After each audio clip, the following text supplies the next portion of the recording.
It was a warm Thursday night in Tucson back in September of 1988, when 24-year-old Dianne Abbuhl stepped out like she had so many times before.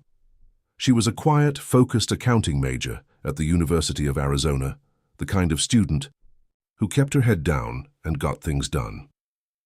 Her dorm room sat at 1717 East Speedway Boulevard, right in the heart of campus life. Around 1:30 in the morning, she was last seen there, moving through the familiar hallways. Nothing seemed out of place, no raised voices, no strange cars lingering outside. Just another late night on a college campus. The next morning, her alarm clock started blaring through the thin walls. Her roommate dragged herself out of bed, annoyed at first, and walked into Dianne's bedroom to turn it off. The bed was empty. Clothes from the night before were still scattered around, but Dianne herself was gone.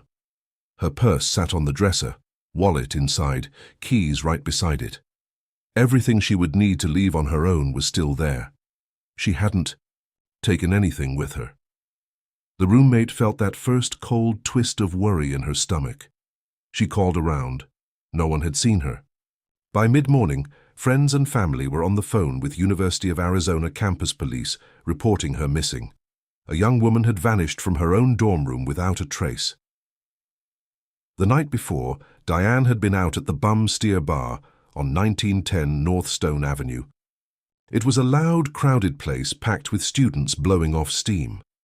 Several of her friends remembered seeing her there, laughing and talking with a guy she'd been dating for the past 2 weeks. His name was Doug. He wasn't a student.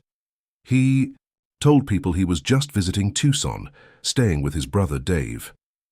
Doug drove a distinctive red truck with New York license plates, something that stood out even in a college town full of beat-up cars. Witnesses said they looked comfortable together, like any new couple getting to know each other. They left the bar at some point that night. No one thought twice about it then. Days turned into weeks. Searches spread across campus and the surrounding neighborhoods, but there was nothing. No witnesses, no security footage in those days, no cell phone pings to trace. Just silence. The worry in her family's voices grew heavier with every passing call to the police. Then, 5 weeks later, came the discovery that changed everything. A couple of hunters were out in the remote desert northwest of Tucson, miles from the city lights. The area around North Sandario Road and West Picture Rocks Road was harsh and empty, nothing but scrub brush, rocks, and endless sky. They were walking through the lonely terrain when they spotted something that didn't belong. Bones, scattered and bleached by the sun. It was Dianne, or what remained of her. The desert had worked fast. Animals and time had stripped away most of what was left. Her skeletal remains lay abandoned in that isolated spot, far from any road or trail anyone would normally take. The news hit the local papers hard.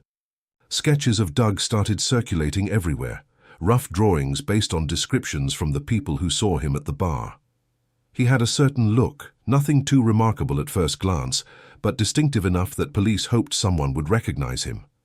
Campus police and Pima County Sheriff's detectives threw everything they had at the case. They chased down every red truck with out-of-state plates. They talked to bartenders, to Doug's supposed brother Dave, to anyone who might have crossed paths with him. But the man seemed to have vanished into thin air. No identification, no records that matched. No one came forward to say they knew him. The leads dried up one by one, and the case slowly went cold. Years passed. The desert kept its secret. Dianne's family tried to move forward the best they could. They set up a scholarship in her honor at the University of Arizona, a way to turn some light back into the darkness that had swallowed their daughter. Accounting students still benefit from it today, walking the same campus paths she once did. But the questions never really left anyone who knew the story. Then, decades later, in October 2024, the Pima County Sheriff's Office made a quiet announcement. They were reopening the file, re-examining every piece of evidence with fresh eyes and whatever new forensic tools had become available.